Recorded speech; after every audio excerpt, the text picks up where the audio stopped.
Phillips.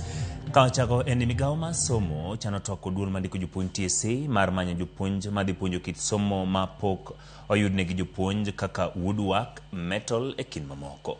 Moyanko jagoro maduong' mar migao no Julius Bitok moko ni gidhi medo ndalo mar rwako jopuonjre mag gred 10 kinde ma olombo jonyuol mondo mi oter jopuonjre skunde mane oluongie. Idito mondi miwaler.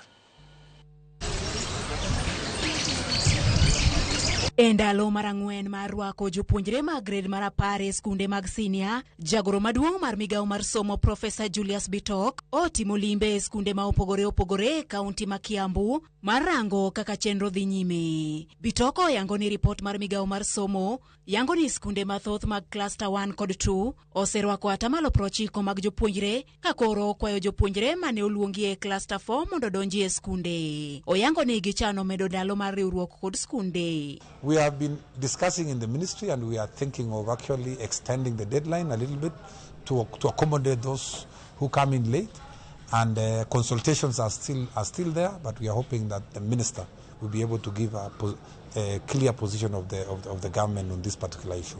But we want to encourage the learners that the deadline is tomorrow, and don't take more time. Report to school as soon as possible so that by the time the deadline comes tomorrow, you're already in the school.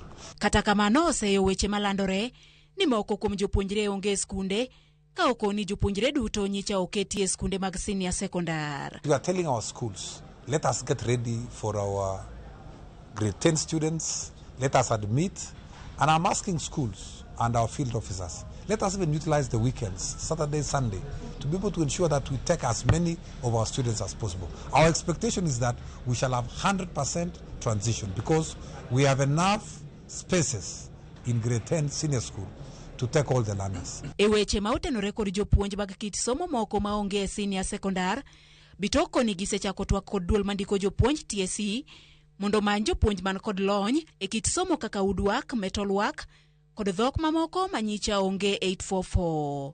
We are working very closely with the TSC together with our universities, and we have had a few meetings to ensure that we are able to build capacity of some of the areas like those specialized areas which have fewer teachers, because over time we want to build capacity of some of our big schools to be able to teach some of those technical areas which were not there in the previous curriculum.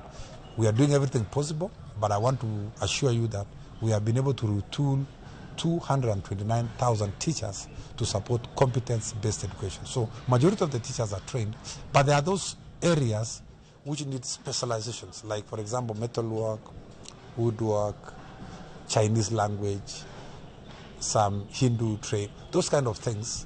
We are doing something also to ensure that we provide as diverse as possible opportunities. Ma biro e kinde mamoko kuom skunde mag C4 to ywak ni pok giyudo jopuonjre ka koro chalo ka gima lekgi mag puonjo CBC e senior secondary duono. Judith Omondi, Ramogi TV.